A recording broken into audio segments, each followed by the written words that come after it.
Hello and welcome to French Property Renovations, and today I'm going to talk about lime mortars, Portland cement, and the reason why is we're getting towards the end of August now and the temperature's dropped from 38 to the low 20s, much more suitable for doing pointing. I've got a nice backdrop of a stone wall here in my barn. It's a bit rainy today.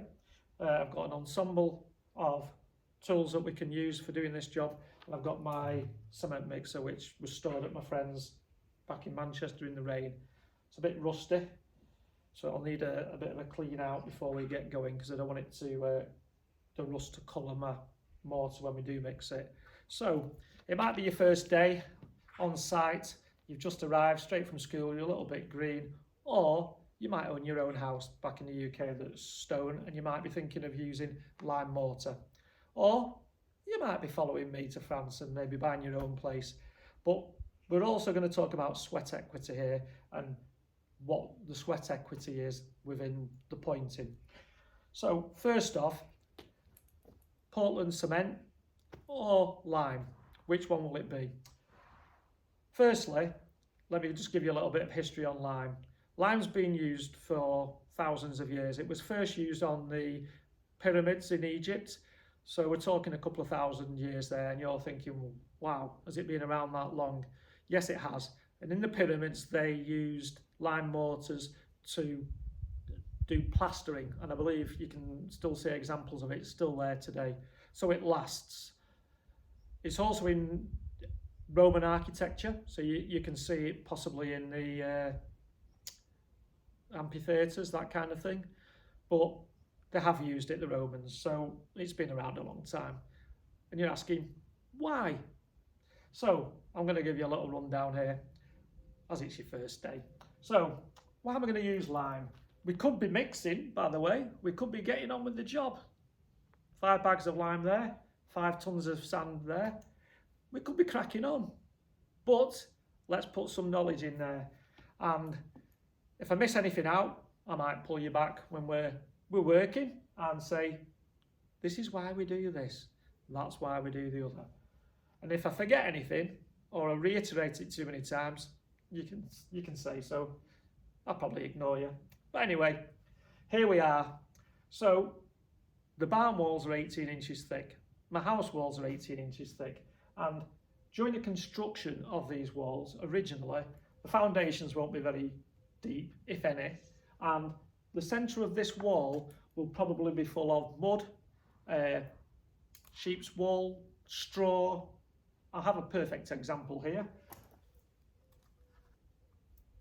That's a concoction of spider webs, straw, muck, dirt, you name it.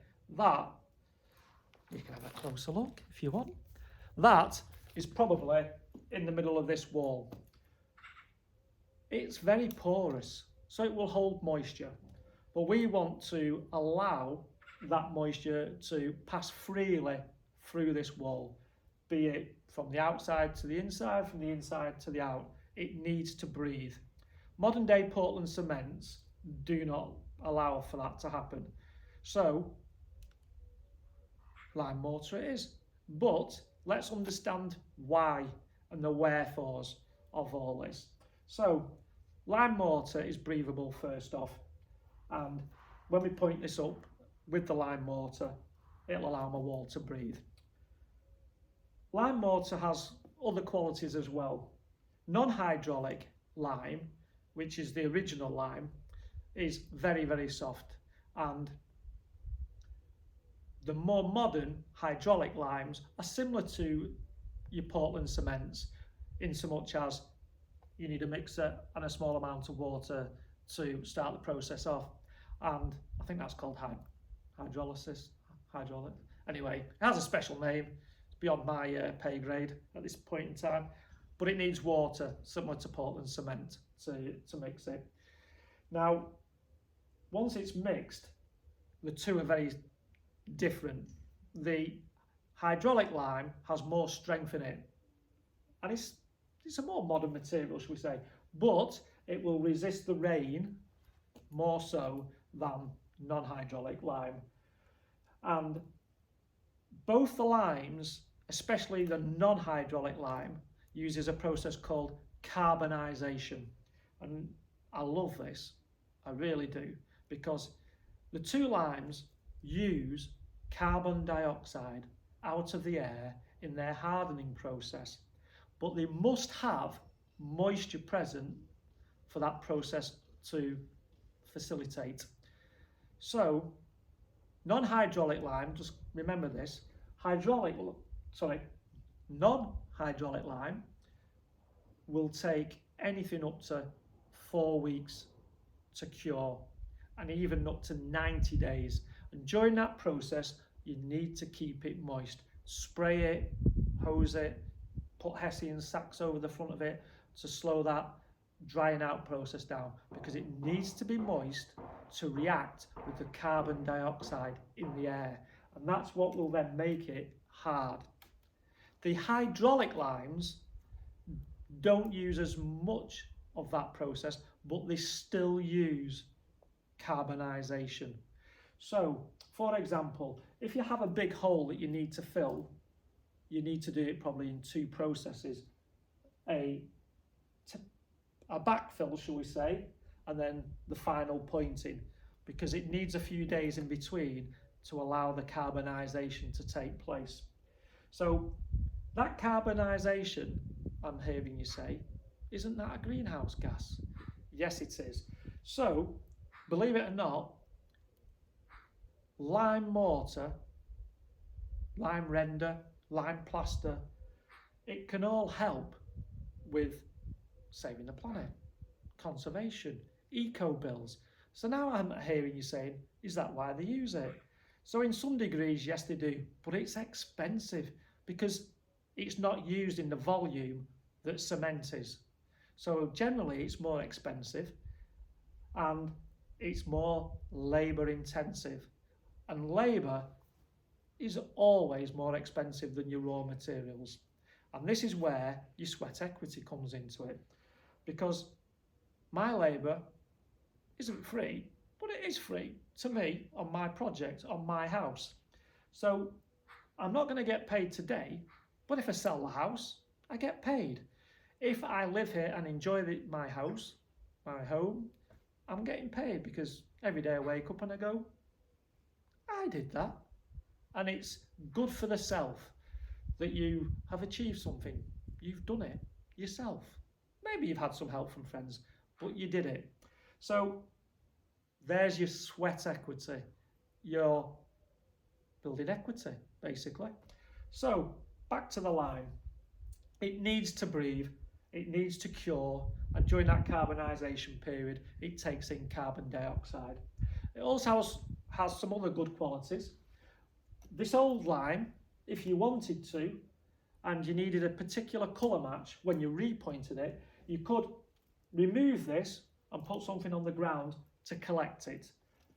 It would then do as your aggregate, and it would give you a helpful colour match when you put it back on the wall. But you would have to add new lime to start that process of carbonisation off again. You can't take it off the wall, throw it in a mixer and think, whoa, throw it back on. Doesn't work. It has to have new lime to then start that chemical process again. Also, it's recyclable. You can take this old lime, collect it, and you can, if you've got acid soils on your field, on your garden, you can sprinkle this onto your soil, and it will help reducing the lime, the acidic nature of your soil over time. It will also help in the aeration of your soil, and on top of that, it will ultimately become a part of your soil makeup. So, positive qualities. The other side that keeps it carbon neutral is the fact that when you create lime in the kiln, I think the temperature of the kiln is around, well, I'm guessing here, around 900 degrees centigrade. And I remember it's 400 degrees difference anyway. And I think Portland cement is around 1300 degrees. So it's 20% less in its manufacture for CO2. So once it's actually mixed and put on the wall and carbonation process begins, it takes out that carbon dioxide out of the air. So it's a good building product to use in its carbon footprint, shall we say. So I like it. It's going to help mean that the world's still here in 100 years, hopefully, and us humans are here.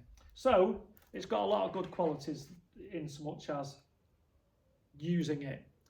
But, like I say, it's labour intensive in its makeup, and it does need more time and a bit of loving when you're doing it. So that's why I'm using it. I can talk about sands. You need to use a good aggregate, and the particles in your aggregate need to be angular and not smooth and round like building sand in the UK.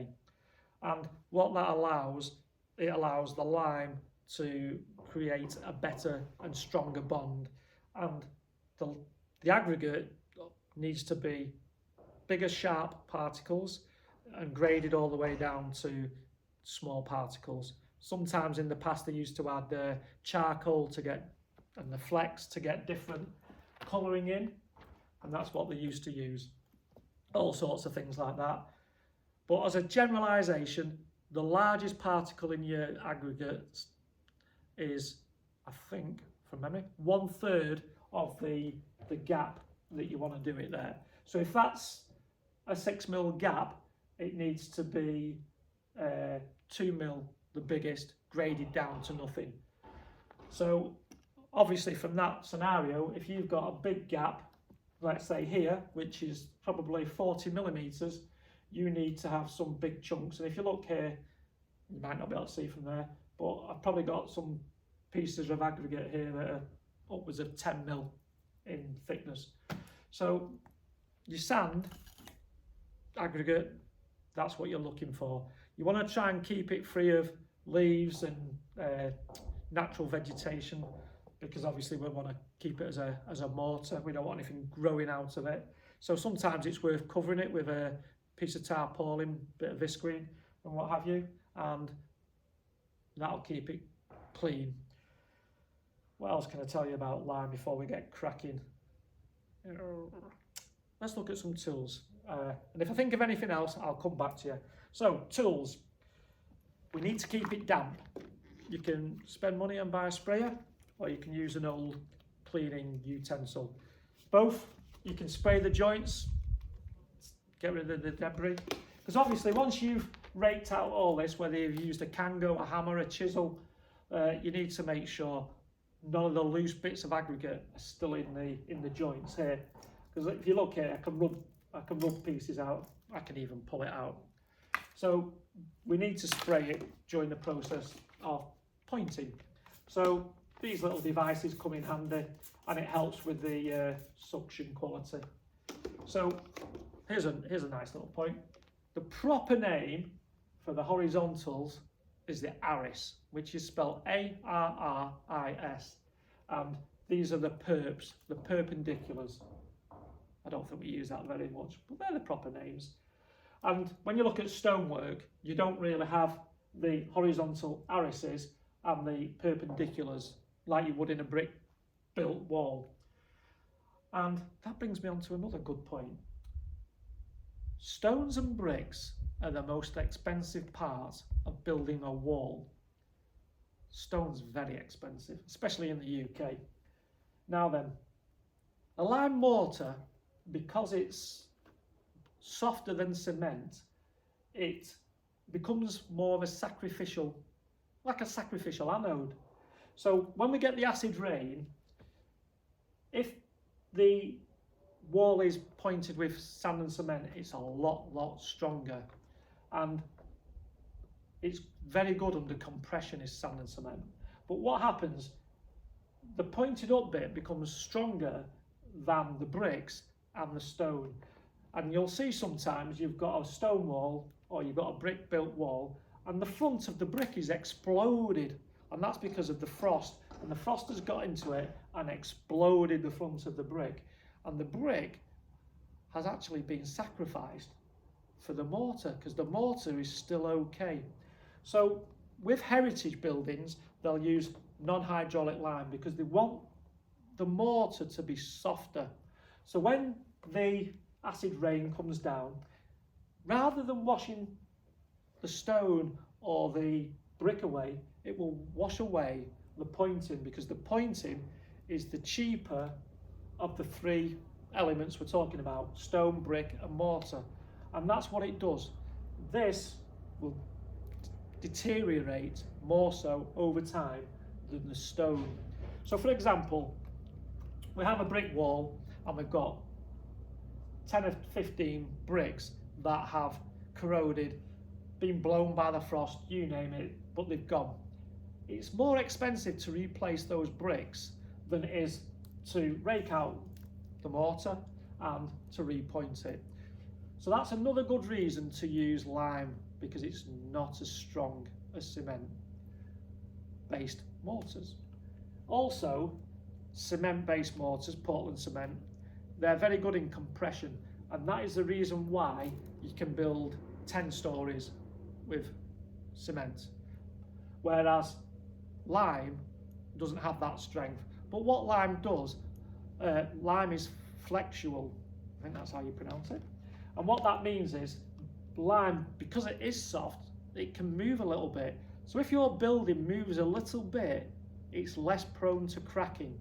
And also, because of the carbonisation process, if your building moves ever so slightly and a gap opens up here, let's say between the rock and the lime pointing, what can happen? Carbonisation can continue to grow. I don't think grow is the right word, but the process will start again in the presence of rainwater, moisture, dampness, and stone within the mortar will start to be produced, and it can heal itself. So that's a very, very good quality of lime mortar. Anyways, going back to my tools. This is free, it's recycled, and it's a good sprayer. Why not use it? So they're good utensils to use in the drying out process of lime mortar. PPE, let's do that. Set of gloves, goggles, ear defenders for the mixer. I have some little ones somewhere in one's pockets is. There you go. Sometimes I like these in anyway, then if anyone's talking to you, you don't like what they're saying, you can ignore them. Bucket for water. It's also a gauge. I'm going to probably use a mix of 3-to-1, so 3 buckets of this with the aggregate and 1 bucket of lime into the mixer. Job's a good one. So you need a utensil to put your lime mortar on, and then to hold it. I like these, and basically you can use a pointing trowel and you can push the mortar into the joints. Everyone has one of these, so this is my point now to those who are just starting out. One of these is easily obtainable, so is the spray gun. You'll find these in old, they call them bricolage here, but you'll find them in sheds and of your granddads, your uncles, and they're all going rusty. Acquire them. Again, tiling equipment. Why go out and buy something new? You can put some lime on that and you can, off you go. You could even use that. Just cut the ridges off. Generally speaking, you're going to be doing this before you're going to be doing tiling. Do you need to go out and buy one, or I found that, can you use it? Use it. So there's a couple of items. Brushes. You know, if you want to rub off broken brush, reutilised, little hand brush. These can be used for brushing off when it's going green. or curing, another word, or you can use it for tamping it in as such. So it's got a couple of uses, that, but they're needed. Another little dustpan. So we've got builder's trowels, they're the big ones. I've not used them in a long time, so they're going a bit rusty. Pointing trowel. I've also got a little sanding block which we can use to give them a clean up. Also remember, if you rub it onto the wall, that will help clean it up. Or a bit of old tiling, I think it's terracotta, that'll clean it up. It's abrasive, cleans it. They always get in screwdriver sets these huge screwdrivers that have no use or consequence to anyone. That's a great bashing tool. So, claw hammer, ball peen hammer, come on, you can find these all over. If you want to save some serious money, don't buy any electrical tools. Do it all by hand. But, always come in handy. So keep one of them. You've got your chisels, bolster chisel, we can use that. So if you're starting out, bring your granddad's tools. I don't even know what that is, I just found that before when I was looking through my tools. It looks like some form of chisel at some stage, might be off cars or something. But again, you know, you can use it for scraping out, what was that? The Aris and the perps. So you can find some of these tools. These are just steel from a building site when I was a long time ago, apprentice, and they're off steel reinforcing. That one's probably 15mm, and that was probably on a concrete built tower block or something, office block, and I bent it in the vise, heated it up. But because it's 15mm, 15mm is a joint size, and what you can do on, if you're doing brickwork, you can use the curve of it to point up, and basically you do the verticals and then you go along and do the horizontals, and that was 15mm. And then these are probably 12 and probably, looking at that one, 10. But you can bend all sorts of bits of stuff just to, if you want a nice curve, concave I think it is, concave curve on your pointing. But here, what I'm going to do in the long term, I just want a nice brushed finish, so I'll probably go for this one. But this is a nice soft brush, so this is nice for brushing down, but I'll probably have a look and see if I can find a little hand brush that's a little bit harder for tamping it in, because tamping it in will make it a little bit tougher, a little bit stronger in its makeup. I think so anyway. So that's all our tools. Oh, and I had to go and buy one of these today. Ready for the hose pipe. I could not find in all my bits and bobs the little attachment for the tap. So I have one of those now. So I'm all good to go. So I think that's going to be tomorrow. When I do the pointing though, I'm going to try and show you how I go about it in a little bit of a close-up view of what we're doing. And I think I've covered most of the aspects of lime and why I'm using it, and the positives for my house, and obviously the sweat equity that's going to be created in that, because it's a slow process, because I've got to keep my my hydraulic lime moist for at least 2 or 3 days. So it's going to be labour intensive. I'm going to have to fill the big holes first and then do the whole lot together. So I've probably got a week or so, week and a half doing the front of my house. So hopefully I can show you on the next video how it comes together in its the actual doing of it. So hopefully you can tag along and watch us doing it. And that's me on lime to get us going. So day one of apprenticeship for everyone. Hope you're going to join me and come and have a look. I'm going to try also and do a video every week of what I'm up to, my progression. So stay tuned, and please, if you're watching, subscribe. Thank you.